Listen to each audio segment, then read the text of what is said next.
Thank you. Good morning. A little louder. Good morning. I know you guys are, feeling as if let's get loose and just get back to college, or maybe, get into one of the famous, evening joints. How many of you love this college? How many of you love this college? Wow, that's a resounding hand. Okay, I love this college too. And before I start, I don't have rousing speeches to give you. I'm not a eloquent speaker. I'm not, but I'm going to tell you my story. And my story is, it actually starts many, many years, but I like to draw reference to my guru in life, that is Steve Jobs. How many of you know him? Great. So I don't know whether you have heard Steve Jobs' speech to the graduating batch of the Harvard University in 2005, where he says, here's to the crazy ones, the misfits, the rebels, the troublemakers, some of you here, the round pegs in the square holes, the ones who see things differently. They're not fond of rules, and they have no respect for the status quo. You can ignore them, you can disagree with them, glorify or vilify them, but about the only thing you can't do is ignore them, because they change things. I think this is the most powerful speech ever written by anybody, and I draw reference to this speech directly to my life. Quite clearly, I think from the time that I went into school, very average, extremely average in studies. Vice Chancellor is not here, so I can tell you guys that I even failed class 6. But I think the important thing is that you come back from your failure. And I think one thing that every failure taught me is that, you never look back. And I think the reason you never look back is because there's nothing left to look back. One of the earliest childhood memories I had was that, there used to be a bus conductor who used to be in my morning bus to school. And I was, I think, in class 4 or 5, and I said, I want to become a bus conductor one day. And I think I remember when I told my dad and mom one day, they were laughing at me. He said, what's wrong with this boy? And I think the dignity of labor taught me that that person who was the bus conductor did his job to his fullest, took money from everybody, and he had respect for his own job. I think dignity of labor teaches you that. And I think those are the small values that you take forward whenever no job is demeaning, no job is to be looked down upon, as long as you love what you do. And you'll keep hearing this in the next half an hour as long as I can, as long as you can tolerate me. Just tell me to get lost and I'll go off, okay? I, just like many of you, loved cricket, loved sport. In fact, many of my parents, friends used to call me, "Ye to aadmi sadak ka hai," because I used to play cricket all the time on the streets. But they didn't realize one thing, that cricket teaches you a lot. Cricket teaches you how to win and how to lose. Cricket teaches you to come and follow discipline in time. That'll never get you wrong in life. Cricket teaches you how to collaborate in a team. And more importantly, I think cricket teaches you the biggest lesson, that is, you win and score 100 today, you start from 0 again tomorrow morning. I think that's very important in life. No matter how many centuries you make, you still have to start batting from 0. I think that was one big lesson of my life. The turning point in my life, if I were to be absolutely brutally honest, would be one morning I opened the newspaper and I saw this black and white ad with the overlying shadow of the Welcomgroup logo. And they said, applications invited for Welcomgroup School of Hotel Management, Manipal. And we had a crazy group of friends. When I say crazy group, there were 3 girls and I was the only guy. Yeah, go there. I love that. So I think all 4 of us decided that we're going to apply for this college.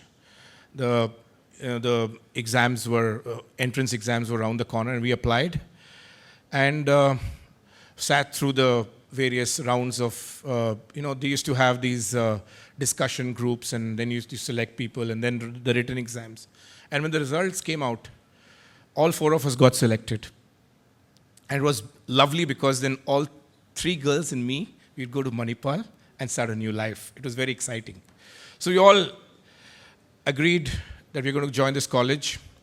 They asked us to come for one final round of interviews, and when I remember I met my college principal, Sundaresh Prasad, for the first time. I think one of the best principals I have ever. I have not been to college many times after that, but fabulous gentleman, visionary, and one of the founding principals of this college.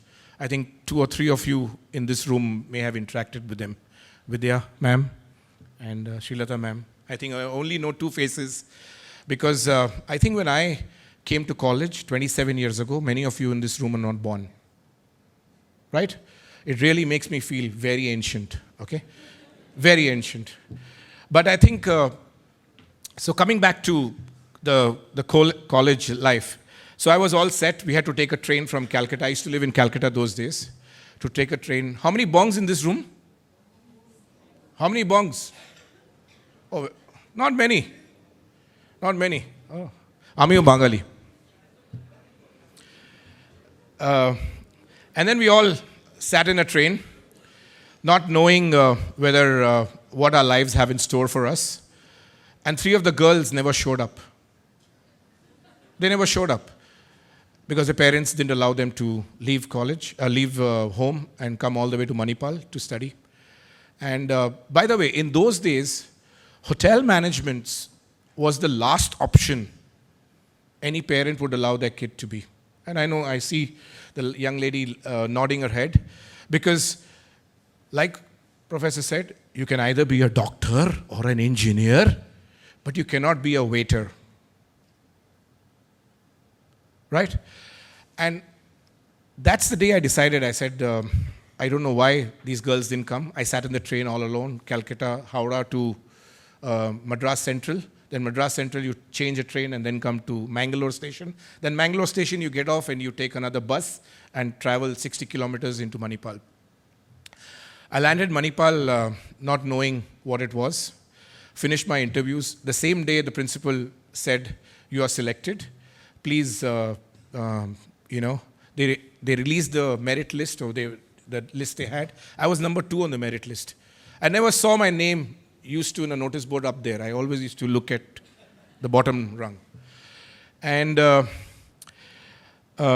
called my dad, I remember, from Madras Central Station, and I said, Dad, I got in. He said, where did you get in? I said, I came to Manipal for I didn't even tell my parents that I had come. And he said, what's the first question? He says, what's the fees? And I said, Dad, it's 58,000 rupees. So he says, what makes you confident that I'm going to pay 58,000 rupees to you?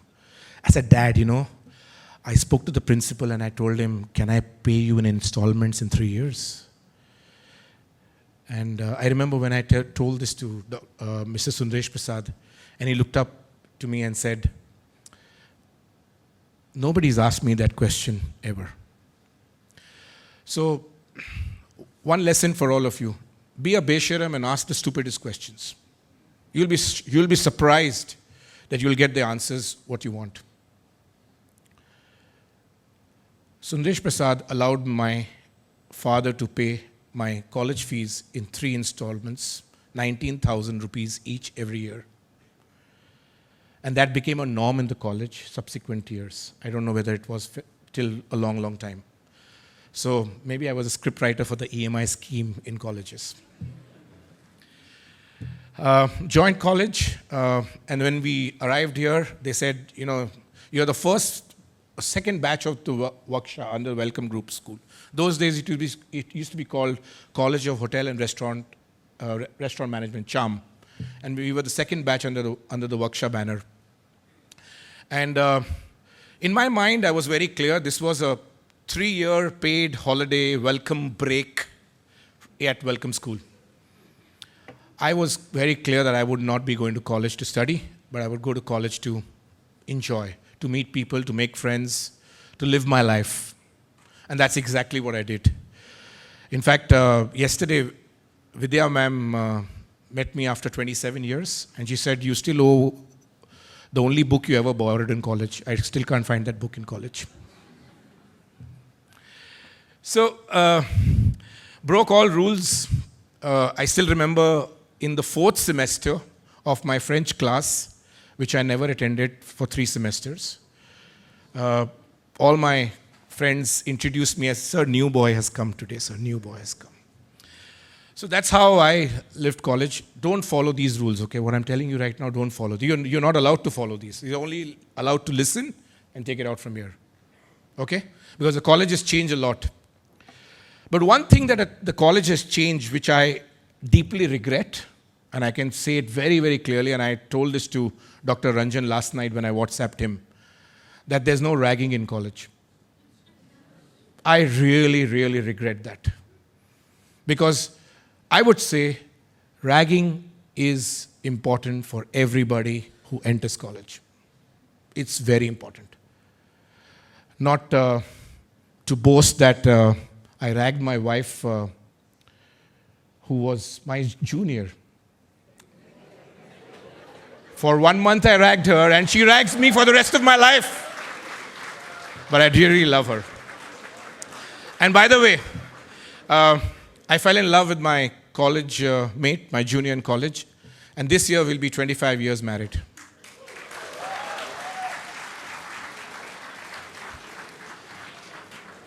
So, yeah.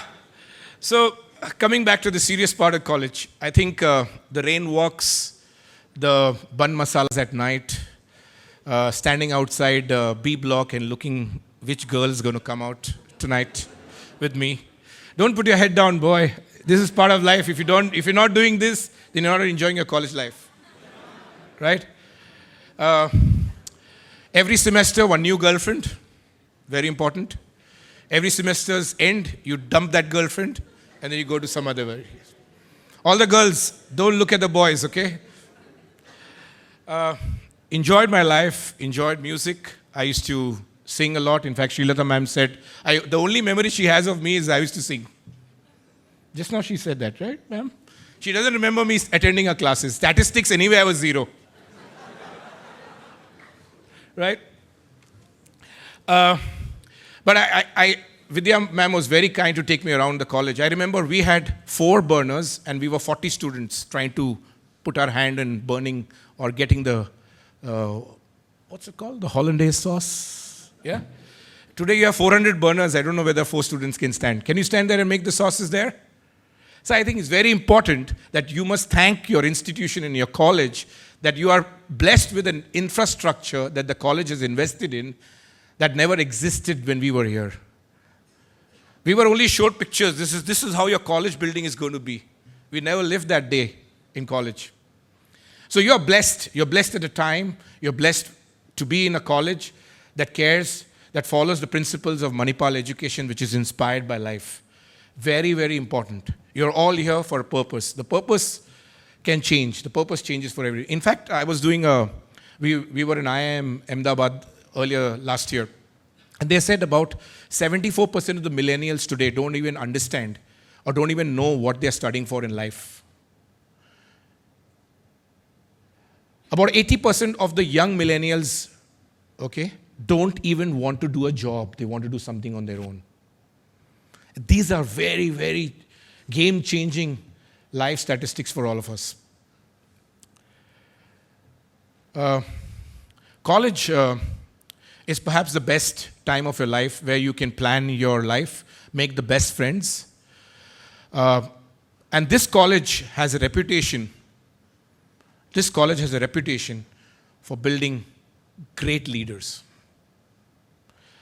I'm not so confident because from my batch of about 62, 3 passed away.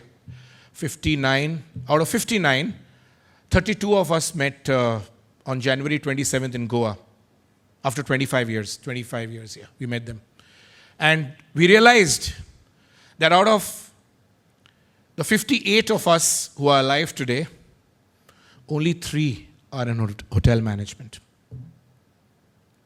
So what I'm trying to say is that all this knowledge and all this infrastructure and the education system that we are giving to all our students is not only specific to hotels. You can, because once you're a hotelier, believe me, you can, maybe apart from joining the army, which I was corrected by a friend of mine in the morning, you can do anything in life. Because the hotel industry teaches you like no other industry.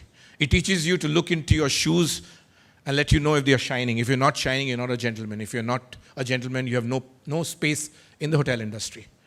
If you can't come on time, there's no space for you in the industry. If you can't collaborate and work as a team with your fellow team members, you cannot be in a hotel. The life and hotels is an absolute, it has a conjunction to your life because you're standing in a stage. When the hotel gates open every morning or whenever the restaurant gates open every morning, you're at a stage. You need to be at your best. And that's what life has for all of us. So when I joined Taj, I made a lot of friends, but I realized that in 2 years' time, I realized that this was not the place for me. I didn't want to be 19 years or 20 years and chasing my dream to be a GM of a hotel. So I lasted in Taj for about 2.5 years. I used to run the nightclub, by the way.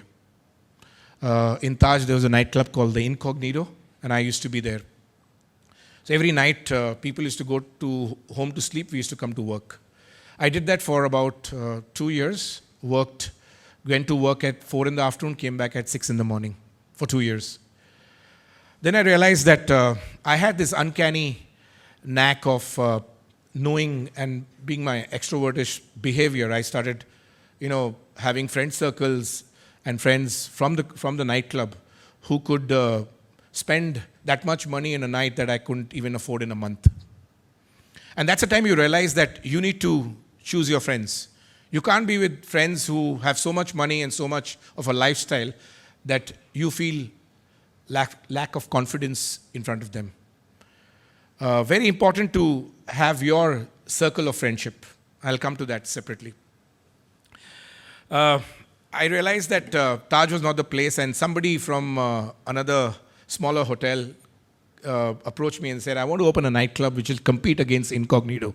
I said, this man must be foolish. You're competing with a Taj group of hotels. You have to be a Oberoi or a ITC to compete with the Taj. I said, no, we'll do it. We ran a small nightclub called the Anti-Clock in Calcutta many, many years ago. And the biggest challenge was that suddenly from a management kind of environment, I came into the nightclub for the first time and I saw my boss sitting in the cash, my boss's wife pouring drinks at the bar, my boss's brother-in-law looking at the kitchen. So this is a whole new environment for me. But I still managed. We turned around that business. I moved about, those days there used to be memberships for these clubs. I moved about 250 members from Taj into this nightclub. Became very successful. 2.5 years, I said, shit, this is not the place for me. Let's move on. I moved on to a restaurant which was being set up. It used to be called Golden Harvest China Valley. I joined them, worked with them for 3-4 years, enjoyed, moved on. In 97, 98, I decided to do something on my own. I said, enough is enough. I want to set up a restaurant. So I set up a restaurant in Calcutta, in Chakraberia Road. For those all my bong bandhus, you'll know Chakraberia Road. Set up a restaurant there. I wanted to have impeccability in terms of service, food, fine dining concepts and all of that. I never want to give it up. I roped in 2 of chefs from Taj and started paying them huge salaries to come and run this restaurant. Ran it for about a year and a half. My moment of truth in that restaurant was when ITC chairman Vaisi Deveshwar and his wife Bharti Deveshwar walked into that restaurant to have a meal. And they were very proud that a WGSHA was running this restaurant. Yeah, you can clap for it. You can clap for that. You know, so WGSHA go places, and you'll see, you have very, very illustrious, food connoisseurs, chefs. Vikas is one of them. By the way, I don't even remember Vikas. Then somebody asked me, he's from my college. Yeah, I know him. But it was like 4 batches junior to me, 5 batches junior to me. And in that restaurant, I realized that to be a successful restaurateur, you need to be standing in that restaurant day and night. You need to stand, meet every guest. I was doing this as a part-time business, and I lost a lot of money. In 98, I lost about 12 lakh of rupees, which is a lot of money. In 98, 12 lakh of rupees was a lot of money. I was married about 3 years ago. Didn't know how to pay my loans back. Left Calcutta in a hurry because people who had invested with me were chasing me for money. I gave them the money back, borrowed another loan, took another loan, and came back to Bangalore looking for a new life. I joined a company called Mega Bowl.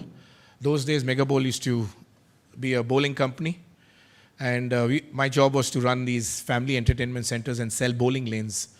So here I was a restaurateur, a waiter, and a food specialist selling bowling lanes. I did that. I sold my first bowling lanes in all places in the whole world in Mangalore. We set up a bowling alley in Mangalore, in Albuquerque building in Mangalore. That taught me that I could sell anything in life. But that company didn't last for long. I used to get salary once in 4 months, and I realized this is not for me. I had a loan of 9 or 10 lakhs, and I had no salary for 3 or 4 months. I said, this is difficult. But I didn't give up. I kept, I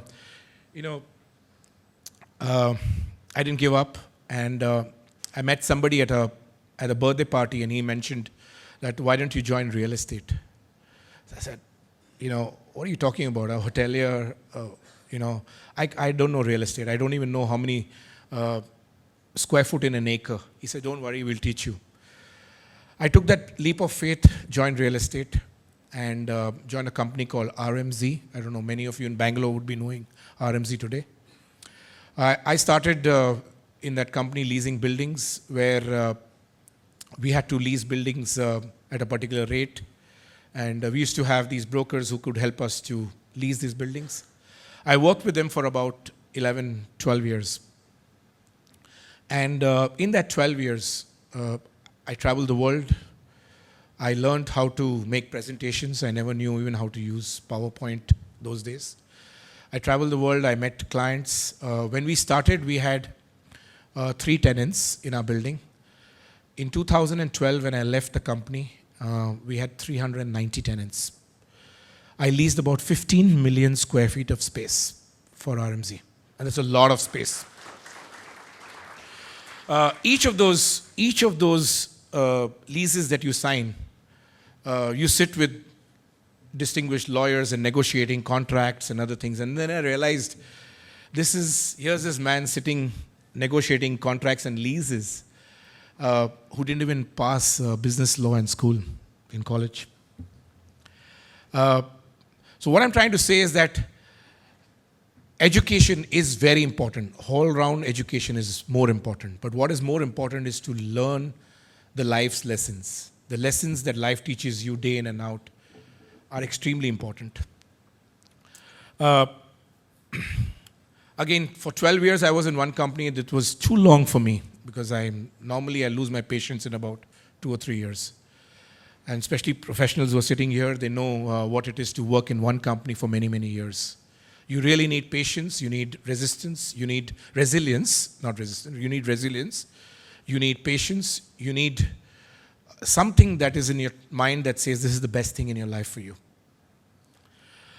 In 2013, I joined JLL, Jones Lang LaSalle, and I was told that I will become a broker. And that's how I became a broker. And I joined JLL. I helped many, many large companies like Microsoft, like Qualcomm, like IBM, many, many companies to set up their campuses on these spaces. I also helped Flipkart set up their first campus in Bangalore, which was a 2 million square feet campus, largest ever. I also happened to help Dr. Ranjan, who now is a very dear friend of mine. Dr. Ranjan Pai is Dr. Timur Pai's, Ramesh Pai's son. And I helped him with his office, which is on top of a hotel. So you can imagine a live hotel, the JW Marriott Hotel, and he wanted an office. I said, I'll block out one full floor of rooms, we'll demolish the rooms and give you an office space. It was a dream. I turned it into a reality for Dr. Ranjan. And he believed in me. And today, your Manipal MEMG office is in that building, by the way, in Bangalore. If you guys go to see it, you can actually, see. Life's been very kind in the last couple of years, done well for myself. And more importantly, when you look back, I think the basic education and the will to fight in your life, actually supersedes every other lesson in your life. I am going to tell you something that is, I'll come to the 3 or 4 mantras of my life. But one last phase of my life, at professional life, before I finish, was a very interesting concept called WeWork. I don't know how many of you know WeWork. Yeah? Any of the students know WeWork? No, very few. Do look up to WeWork, okay? Because I had the rare chance to meet the founder of WeWork about 3 years ago. His name is Adam Newman. Adam is an Israeli first generation, gentleman who moved from Tel Aviv into New York many years back. And he started a co-working company called the WeWork, which today is in about 160 cities in the world. It's a $32 billion company built by one man. They lease spaces and they give it to young millennials who want to start their lives working. WeWork hired me to be their CEO in India and the lead in India. And it was one of the most, I would say, the best phase of my life. I used to travel sometimes take about 8 to 10 flights a week. Travel the world around. Sometimes I used to get up in a hotel bed not knowing which city I'm staying in, which hotel did I check in, which room number is the last thing you'll remember. WeWork taught me a lot to be in connection with young boys and girls like you. When we started this company, we were about 2 of us, and I interviewed about 400-500 people. We selected 190 the day I left. WeWork was a young millennial company, very young. On average, colleagues at my workspace were half my age. Some of them were not even born when I started my education. So I think that taught me a lot, that young boys and girls like you have a burning desire to perform today. They have a burning desire to do well in life. And that really inspired me to see how people who are not even finished their education, they want to do something in life. Whatever they've studied, I hired a chemical engineer to be a financial analyst for myself. So education and the subjects you study has no relevance to what you want to do in life, and that I'm convinced about it. But what education does to you is that it builds you a great environment for you to adapt, to soak in whatever you learned in the last 12, 15 years. And that's very important. Going forward, coming to, the 3 or 4 mantras in my life. Everybody has these mantras in your lives to make yourself what you are. I think the first mantra that I always believed in, that I always created an environment for myself. And it's very important for all of you students here to create an environment around you. From the environment, your body hears, when you start talking about environments, your body hears everything your mind says. And whatever you say in terms of confidence, it creates from the environment that you are in. There are only two resources that I possessed through those 12, 15 years of education that I realized in my life. Was number one, being an extrovert. I am a born extrovert. So that's maybe a quality in my life that helped me where I am today. Extrovertish beings, I could walk up to anybody and talk to anybody. I can walk up to anybody. And that actually comes from the fact that you are well aware of your environment. Only when you're well aware of your environment can you be a very die-hard extrovert, because you need to know on every subject in the world to talk about at least for few sentences till you lose out. So that's one. The second resource that I possess that I still believe in is positivity. I think I have a ridiculously high level of positivity in my mind, to such a level that people call me stupid and arrogant sometimes. But being positive is a very, very big virtue in all your lives. I think, and that's what happens is you're so positive when the sun is always shining in your head, inside my head, even on days when I had no money in my pocket. And that positivity gives you the real gut to go and fight any eventuality. The positivity in me made me actually feel that I was, whenever I was knocked down, I learned how to fall, but I also learned how to come back harder and stronger every time I have failed. Because falling down is an accident. Remaining down is your choice. And that's a choice that you need to make to yourself, that how long you want to be fallen down.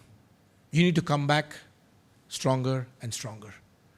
And every time you fail, you come back even more stronger.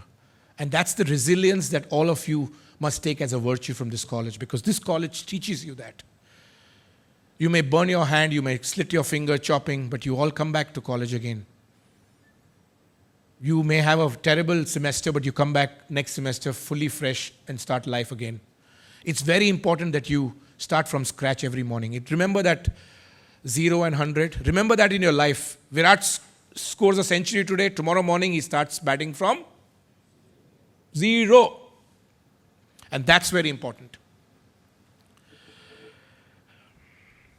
The second mantra of my life is that all of you here, is that you need to invest in relationships.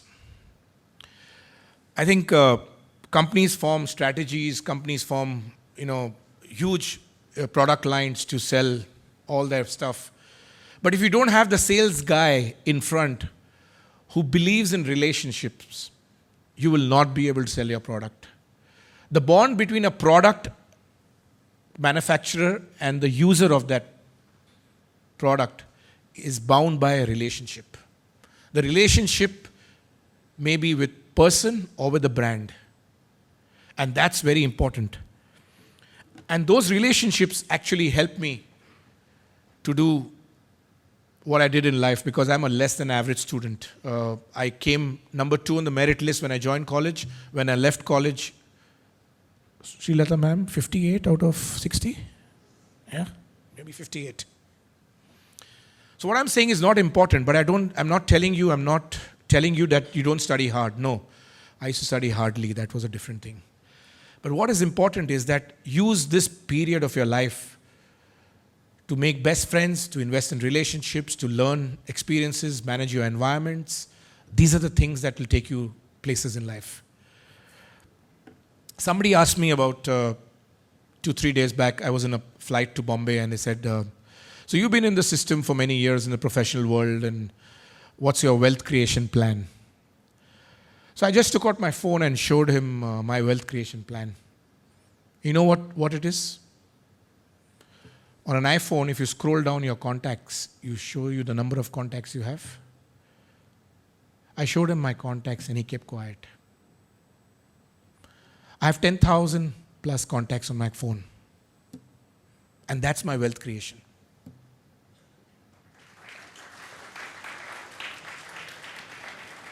Make contacts and make relationships and invest in relationships that are for life.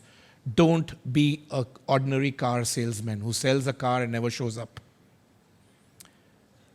Invest in those relationships for life so that they remember you for what you've done for them. And be honest, be truthful for the product you represent. If there are some negatives of that product, be upfront and tell your client about it. Never try to cover or camouflage a product and say that it's the best in the world. Because we still haven't made the best product in the world.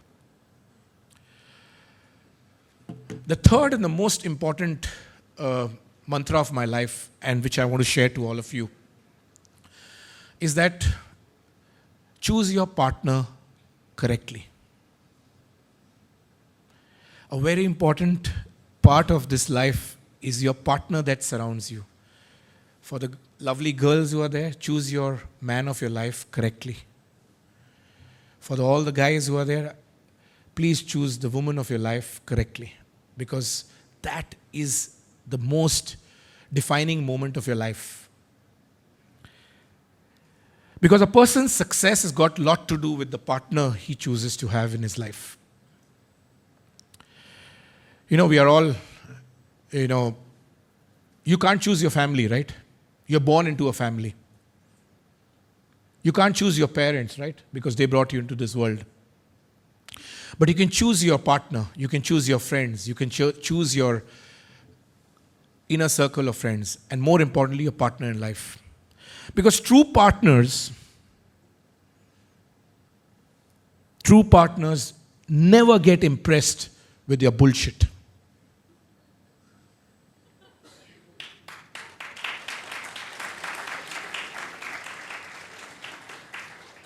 They don't get impressed, but what they get impressed is they know what your true potential lies 10, 15, 20 years from today.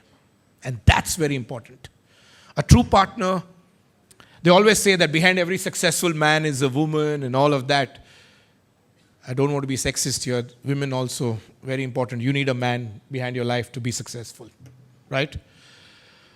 But very important thing is that when you choose a partner,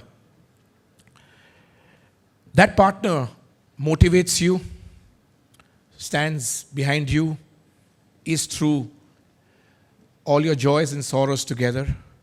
And I think I was the luckiest man in that context that I found my love in this college in WGSHA. My wife, Preeti, who I'm married and I'm deeply in love with 25 years. We have 2 lovely children. My daughter, in fact, is an aspiring chef. She went to Kendall College. She's a bakery and culinary lover. She bakes for life. My son is taking to my other passion. That's cricket. He played for the state last year in Karnataka. And I'm not giving up on him because I don't want to live my life breathing down his neck. I want him to chase his dreams.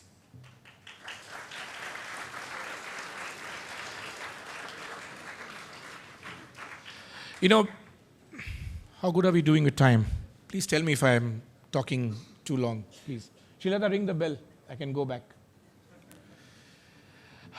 My last mantra in life is the most important mantra. And that starts with the letter P. Any of you? Students? Passion. Passion. If you're not passionate in what you do, no matter what paychecks you get in life, you will not do it to the best. If you're not passionate in love, you will never be successful in marriage. If you're not passionate at work, you can forget about climbing the ladder of the professional world. Successful people don't follow paychecks. They follow their passion, because when you are passionate at work, you don't count the number of hours you put into that job. Never ever count your time at work. The day you count your time at work, it's time to give up work. You need to be passionate. And when you are passionate, you will not look at the clock. I work an average 16 hours a day. Because for me, getting up, jumping out of bed every morning, chasing those real estate deals is the biggest passion of my life.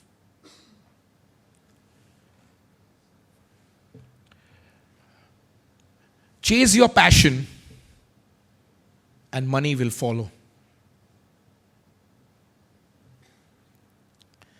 Because if you chase money, you'll never have passion. And remember this forever in your life. Because what is more important in life is that success is not the key to happiness. Success is not the key to happiness. Happiness is the key to success. If you love what you do, you will be successful. The graduating batch of WGSHA and the third course, go find your do what you love moment, and thank you very much. Thank you. We would like to thank Mr. Juggy Marwaha for enlightening us with his inspiring words. We would now be summarizing today's session for you. Mr. Juggy Marwaha, born and brought up in Kolkata, an ex-workshite who went from being a management trainee in Taj to running a bar to joining the real estate in Bangalore and finally becoming a broker. He was not only a ladies' man, but he always took risk and came out succeeding. He said that you should always love and respect whatever you do in your life. He believes success is possible if you're always positive in life. Being a big cricket and music fan, he told us how it helped him to face every obstacle in life and overcoming it and maturing him as well. He followed his dream and made sure to give his 100% in whatever he did. He also mentioned his favorite speech by Mr. Steve Jobs during the 2005 Harvard graduation. It told him how he inspired him. It is also very important that you need to choose the perfect partner for your life, who is going to support you during all of your ups and downs and be there with you to share your success. He then shared the golden mantras for his life, that one should create an environment, one should believe in positivity. Even if one fails, one should learn to come back stronger. He taught us that one should invest in relationships that are for life, and one should choose the right partner in their life. He told us that one should be passionate about work and one should never count the time at work. He told us that education is important in life, but one should learn life lessons. Then he ended his speech by saying that happiness is key to success, and not success is the key to happiness. Now the session is open for question and answers. So my name is Medha. I'm from MSc HTM. So my question for you is, in this competitive world, what are the main mantras that we should follow? Because in this technology-driven world, it is tough, right? So what would be your advice for us? So, Medha, thank you. I think the mantras don't change with the world, because no matter how we are connected today, we are very, very connected, but I think that makes our life even more simpler. But that makes our life much more transparent.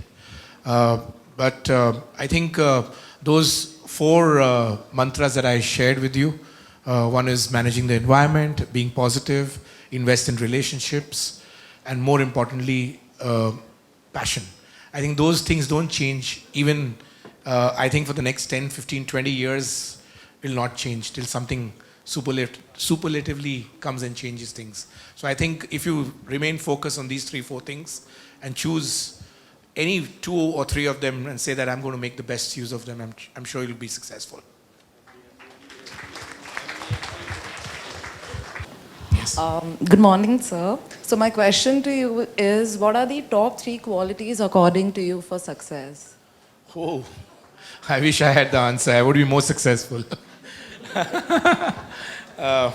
So I think chase your dreams, be honest to yourself. I think one real virtue that I learned in my professional world, which really helped me, was never to lie. So I never lie, because as a professional salesperson, I meet about average of 6 to 8 people every day, and if you start lying, you won't remember what you told whom. It's very important not to lie. Not to lie to your partner, to your friends, to your best friends, to yourself. Don't lie to yourself. Don't lie yourself, because it's not right. I think it's extremely important for all of you to understand that, you have 1 or 2 chances in this life that will come knocking at your door. Okay? And if you're not true to yourself, that chance may not even come. But when the chance comes, and opportunity knocks at your door, I think for you, if you're honest, if you're truthful, if you're sincere, if you're passionate, if you're hardworking, not hardly working, hardworking. You need to put in the long hours, especially all of you here. The path you all have chosen to join the hotel industry is not the easiest. And I must give credit to all of you that you chose this path of taking a tough line, a tough industry to become successful. And not necessarily all of you are going to be, working in hotels. But I can tell you this college's foundation has been that it has created some magic around people that enhances their overall confidence in life. I think that's very important. This entire curriculum, I don't know how it's changed today, but the way it used to be those days, it has just helped us to, don't mind me, but bullshit around in life. Because when you bullshit with confidence also, people say, sahi keh raha hai, shayad theek hoga. But you need to go back and ensure that bullshit you said, you can prove them that this is what this is what it is. So I think one very important mantra I would urge you to do is, it's not easy out there. The moment you come out of this college and go out of the wild world, it's not easy. That's a rat eat rat, cat eat cat game. It's a chase. And for that chase, you need to be sharp. You need to be mindful of what your competition is. You remember, in about 10 years ago in cricket, there used to be only 20 players in the recognition for the 11 team. Guess how many players are there today to choose from? About 200. So look at the level of competition around you. For 1/4 batting slot, they have 9 options today. And that's life. So you need to be that cutting, razor sharp edge person to keep delivering, I know it's not easy. It's not easy. I don't want to scare you guys, but you need to enjoy. You need to enjoy that moment. The moment which takes you on a roller coaster up and the down. You need to enjoy that moment. Yes. Yes, ma'am. Yes. The girls love me. Sir, you said that you are an extrovert, but you would have interacted with many people from WeWork or JLL or wherever you've been who may not have been introverts themselves. So for us out here who are not introverts or who are selectively introvert, ambiverts, what advice would you have for us to make it in an industry like real estate or sales, where we would have a passion, but we might not have the quality of being an extrovert? So, first things first, you are almost there. Just to let you know, I'll hire you in JLL tomorrow morning. Okay, just for your confidence, the way you speak. Yeah, give her a round of applause, because that's what confidence is all about. You need to stand up, and only when you're confident is only when you're aware of your surroundings. How many of you read the newspapers today in the morning? Shit. Shit. Please read the newspaper, because it gives you a sense of what's happening in environment. I know many of you will be looking at the news on your phones, but please read the newspaper, because it has a general trend. A newspaper gives you a lot of confidence reading. You read the newspaper for 5 days, and I promise you, you'll be different people. It doesn't cost you much more than maybe making an international call or a local call. 2 rupees, 3 rupees a newspaper. Please read the newspaper, because what it does to you, it enhances your vocabulary, the confidence to speak, and more importantly, it makes you very aware of what's happening in the wild world.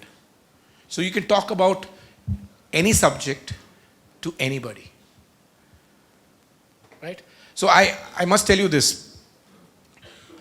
I sold the costliest home in Bangalore city to a very dear friend who became a dear friend. Now he was my client. His name is Binny Bansal. How many of you know Binny Bansal? He's the founder of Flipkart. 32-year-old guy, billionaire, founded Flipkart in India. So I sold him his home. And I still remember, you're talking about confidence? I took him to see the home that he wanted to buy. And one old Muslim couple, they were very scared of who's going to put in this kind of money to buy their home in Koramangala. It almost costed 34 crores to buy that 10,000 square feet home. And I took Binny to meet these guys. And so Binny, in his uncanny millennial look, comes in shorts and floaters and t-shirt and walks to the house. We sat, and I didn't introduce his name to this person purposely. After about 5 minutes of conversation, the old gentleman looks at Binny and says, "Where is your father? Is he coming?" So what happens is, sometimes your persona of a low profile gets you the wrong notions that people have about you. It's very important. He went, and then I had to introduce him. I said, he's Binny Bansal. He's going to write one single check of 34 crores to buy a home. So what I'm trying to say is that it's very important that you need that confidence in yourself, and to exuberate that confidence, but also not. There's a thin line between overconfidence and arrogance. Okay, please keep that in mind. We need you to be overconfident, because overconfidence brings out the best in people. But arrogance is a bad word. You can't be arrogant. So you'll see during your life that there'll be situations where you were overconfident and you did your best and you got it. Sometimes you're overconfident and you fail. But then you should learn from that failure. But the difference between overconfidence and arrogance is chalk and cheese. So you need to figure out what is your sweet spot. Arrogance is also not great. It's very bad. So the fact is that this guy, Binny, who's a big guy, comes dressed as if, nothing is more important than his Saturday afternoon floaters and shorts. This is the way the millennials think. This is the way how you guys think. If you guys think tomorrow, don't mind me, principal is not here. You don't want to come in ties, that's okay, that's your call. But there are certain discipline that the environment demands. And you're part of the discipline system. So you have to dress accordingly, and as long as you're part of it. You don't like it, maybe you can quit this industry just because you hate wearing a tie. It can happen. But then be confident and choose that I don't want to be in this industry. But if you're in this industry, you jolly well be absolutely clean-shaved, smart, polished shoes, and a tie knot that's as good as going to your wedding ceremony. That's what it is. Yes, anybody? Oh, again a lady. Come. Come on, boys, you can do better. Besharam. Good morning, sir. What, according to you, would be the best possible sources of self-motivation? Get up in the morning, look yourself in the mirror, and say that you're the best. Just do that. Nothing else. I promise you. Get that confidence, that chip on your shoulder that you are the best. And you'll get that. Okay. Thank you. Anybody else? Or thank you. We'll roll it. Thank you, guys.